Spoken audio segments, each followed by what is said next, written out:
中东战事也咧拍伊朗红色核武制海峡国际能源是受到影响，国际油价来抢关。约兰中油是启动这个双平稳措施，如果后礼拜油价会起3块，今后会到31.9块，也这是14天来一礼拜起上济。 假日透早，就人先车到加站加油，因为油价要大起，受中东战火炭烧，伊朗封锁荷姆兹海峡，和国际航运用要断气，影响全球能源供应。国际油价抢悬，中油预估下礼拜油价起差不多3块，创近14年来一礼拜起幅度新高。计程车驾驶也反喊一礼拜油钱至少要加2500。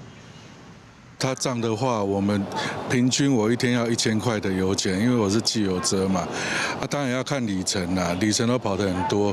的话，要多差不多500-600块一天的话。油价涨的话，有一些东西的话我会跟着涨，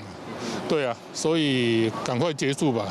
中油启动双平稳措施，佮考虑亚洲附近国家的上提价。 下礼拜92无烟汽油每公升30块4，95无烟汽油每公升31块9，98无烟汽油每公升33块9，超级柴油每公升78块1。针对外界烦恼油价抢悬存量问题，专家指出，台湾石油虽然有60%靠中东进口，但目前有100天以上安全存量。如果在1-2个礼拜之内就打完，那目前你看到的油价很快就会回跌，经济也会开始复苏。 但如果这场战争打的时间比较久，比如说超过了2个月到3个月，超过了这些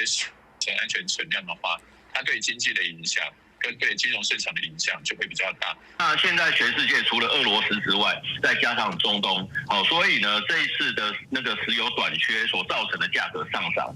有可能会超过当时乌俄战争的程度了为分散石油中险风险，孙明就指出，应该加大对美国买石油提高能源供应的稳定性。吴台金分析，中东战事若继续炭烧2-3个月以上，已经带动不计通膨，民众要做好心理准备，政府也提早制定对策。记者综合报道。